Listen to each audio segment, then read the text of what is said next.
Hello and welcome to another episode of Millersville Media. My name is Mitch and I'll be your host for today's show. 2020 was a year where free time was used to discover new interests. Check out this package where I show off my pandemic skill. Hey, what's going on? My name's Mitch and today we'll be customizing these Vans that I got from Foot Locker yesterday for $30. Pretty solid steel. They're all white, so they're perfect for customs. I'm going to go for a UNC vibe, so University of Carolina, which has this like babyish blue color. I'm going to throw a little black in there to balance it out. Stuff that we'll need other than paint, obviously, we'll need some cotton balls, which will be used to apply this, which helps take out the waxy coating that is on the leather from factory. I'll just use these little cups that I made out of styrofoam, cut the tops off, and then I have some tape over there as well to tape off the shoe. So let's get to it.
All right, so we got this, the first half done.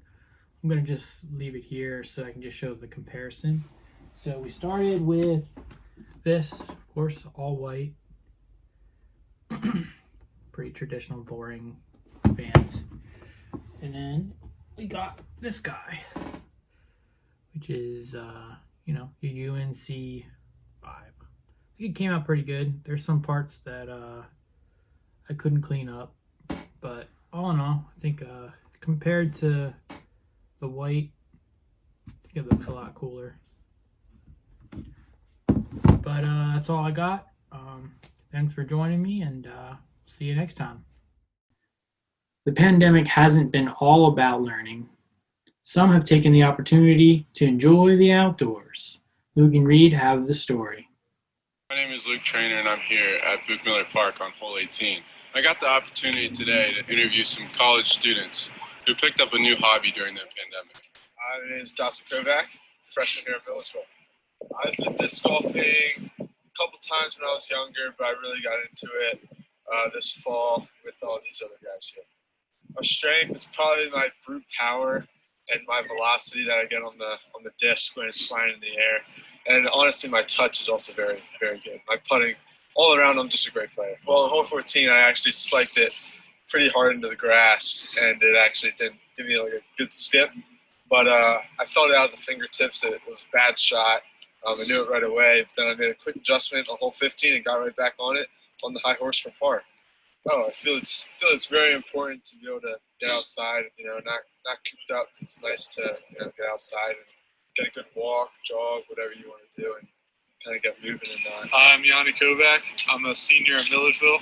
Since we got to school and we have a group from Millersville going, we've been playing like twice a week for maybe like 2 months or so.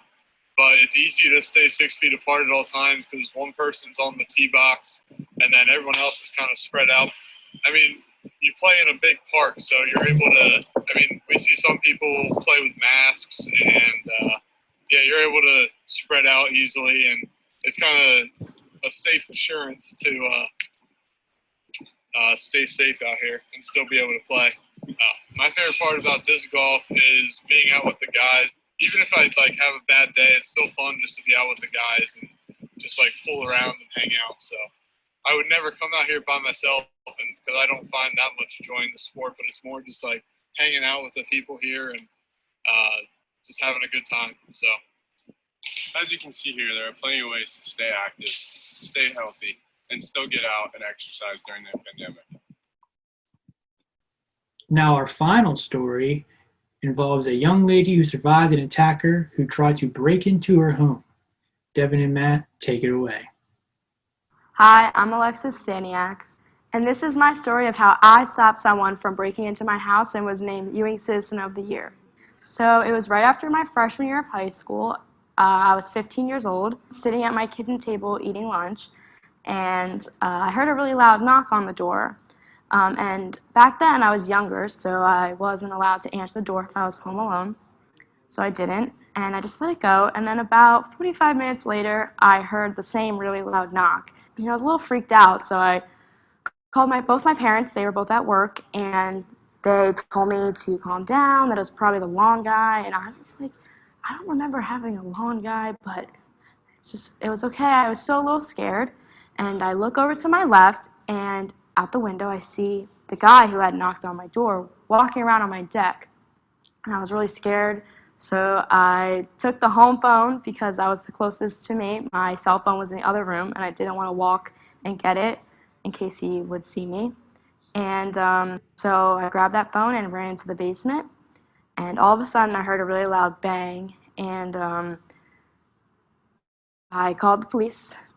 The dispatcher was like, "Don't worry, we're coming." And the whole phone call was probably about 7 minutes and 14 seconds. And before they were getting there, the other basement door opened, and I saw feet start to walk down the steps.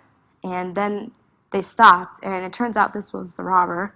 And he turned and ran away. And I didn't know why, but it turns out that's when the police got there. And luckily, they caught him right as he was walking out. He had all my mom's jewelry, but the police were able to get him, and then a dog and an officer came down to get me and rescue me, and it was a crazy day. But then about a year later, in 2016, I was awarded the Ewing Citizen of the Year for my bravery. It was just a really scary experience overall, but it's okay now. And yeah, I'm Alexis Staniak, and that is my story. That's all we have for tonight. Thanks for joining us, and until next time.